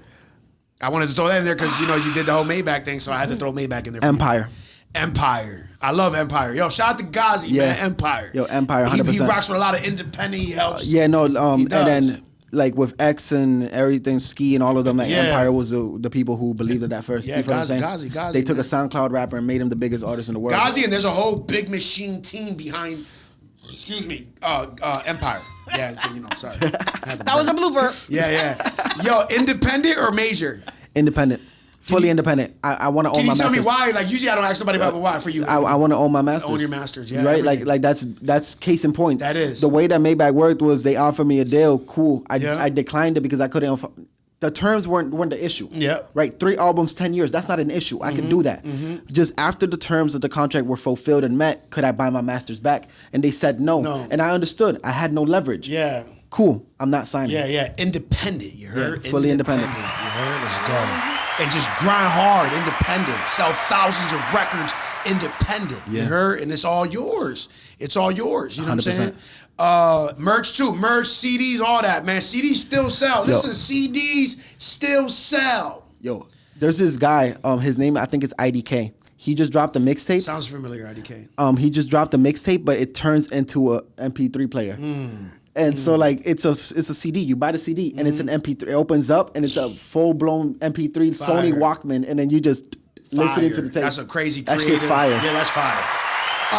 Eminem or Jay-Z? Oh, Eminem. I already knew Eminem shitted on and Renegade itself. Yeah. Come on, bro. You're not gonna sit here and tell me Jay-Z did better than M. Nope. I knew you were gonna say that to Eminem. Eminem, of course. Yeah, 100%. Like, yo, NBA YoungBoy or G Herbo? NBA YoungBoy. Okay. Yes, I listened to a lot of G Herbo growing up. He was Lil Herb was his name back then. Lil Herb, yeah. That's how long I've been in tune. Yeah. NBA YoungBoy though. Yeah. The not even for the artistry of the music, because that has a role to play in it, but it's for the consistency. He's a rapper who operates like a YouTuber. Yeah. He drops whenever he wants. Yeah. For any artist against that, you're gonna lose. You're gonna lose on short consistency. Well, they call him the best of the new era. Like he's the best, like the best. Like that's what they're calling him in the new era. Kevin Gates got him tatted on him. He does. And then Kevin Gates is somebody I used to listen to a lot too. They try to say like he's like Michael Jackson of this era or something like that. Like that's NBA. I don't know. That's a lot. That's a lot. That's what you're trying to say. Michael Jackson did a lot. Yeah, that's what you're trying to say about NBA Youngboy. Some people talk like that in the industry. Yeah, that's crazy. So my second to last, J. Cole, Kendrick Lamar, or Drake? Okay, big 3 talk, right? Big 3 talk. Okay, and I'm gonna be honest with you. I listen to a lot of Kendrick Lamar. Heavy, right? Kendrick Lamar album To Pimp a Butterfly changed my life. Fire. That album was beautiful to me. But J. Cole's Forest Hill Drive, it's something that speaks to my soul. Yeah, it's fire. when You listen to the new. You listen to the new album? Oh, I just finished listening to it yesterday. I think I'm almost done, but drums and bass is my favorite record on the. Oh man, drums. Okay. We can have a conversation about that. But when I'm thinking about the top 3, Drake is not even a part of that. Okay. I'm sorry, but he isn't. But a lot of people talk about the top 3. Yeah. Three, But whatever. no, 100%. The big 3. If it's the top 3, Drake is definitely 3rd. Yep. Sorry, but that's true. It's true. It's true. And then that first spot has to go to Kendrick. Yep. And the second spot has to go to Cole. Yeah. And the only reason I like that order. I like that order. And the only reason for that is because Cole backed down when Kendrick came. He did. And when Kendrick said, "Yo, bro, what's up?" Yeah. Cole said no. No, yeah. And that's the only reason why he's second. He's number 2. If not, he would have been number 1. Exactly. If he would have fought back, he didn't even have to win. If he would have fought back, he would have been first. He would have still been number 1. He would have been first. Yo, because this new album is crazy. Bro. Yo, drums and bass was my favorite one. There's another one that was my favorite one too. But when I heard drum and bass for the first time, I was in the gym. Yeah. Because I was listening to it while I was in the gym, the whole album. And then once I heard drum and bass, bro, I put that on repeat like 5 times right after. Beautiful. I was like, what the? Yeah, crazy. Nah, man, like I think Kendrick is, bro, how much does $1 cost? That song alone. Bro, the album got inducted into like Harvard. Yeah, no, Kendrick that's insane. But you have to be in the mood to listen to Kendrick. Yeah. Like you have to like tell yourself, I want to listen to Kendrick. Yeah, it's true. That's what's happening. Yeah. Nah, crazy big 3 talk. That's just fire. My last question. Yeah. Patriots or Seahawks? I got money on Patriots, bro. You got Patriots. Yo, Patriots got to win. It's cold out. You know, hopefully the Seahawks get a little bit chilly and they can't play in the cold. Is it? I thought they're not playing like in LA. Where they playing at? I don't know where they're playing. I think they're playing like in LA. I'm just saying. No, I think they're playing in LA. Saying. I think it's the Super Bowl. We're talking about the Super Bowl because today's the Super Bowl. Look, is it cold over there? With the Patriots? Isn't it cold over there right now? I'm not sure. I'm hoping it is. I hope it gets chilly and then Seahawks don't know how to play. I don't know if it's in Las Vegas or LA, but I think it's in LA. But Patriots, we're gonna win, man. Yeah, I got money on Patriots, bro. I got Patriots. And honestly, I'm not even watching it for the Super Bowl, bro. I'm watching it for Bad Bunny's performance because whatever he does tonight is gonna go down in history. Yeah. Whatever he does. Oh, Bad Bunny, man. Bad Bunny. Yeah. Nigga, legendary Puerto Rican. Yeah, because in the halftime awards, show. did you notice in the awards he has said that he didn't touch anybody, he didn't give the hand to nobody. Yeah. He didn't because he didn't want gossip or people to try to. Yo, not only that, but situation. it gets deep. He sat alone. He didn't have his family sitting with him. Yeah. He also wore a bulletproof vest on. Yeah. Did he? Yeah, I don't know if you noticed. He looked a little bit bulky, but he had an entire vest covering protecting him. Yeah. Bro, he won Album of the Year, right? Yeah, he did. Shout out to that, man. And we live in a place right now where, as an artist, that stands for so much because you have so much on you right now. You are the biggest artist in the world. He is. And you're a Latino artist. And Puerto Rico, let's go. In a country who doesn't want you to be there. Yeah. Right? Yeah.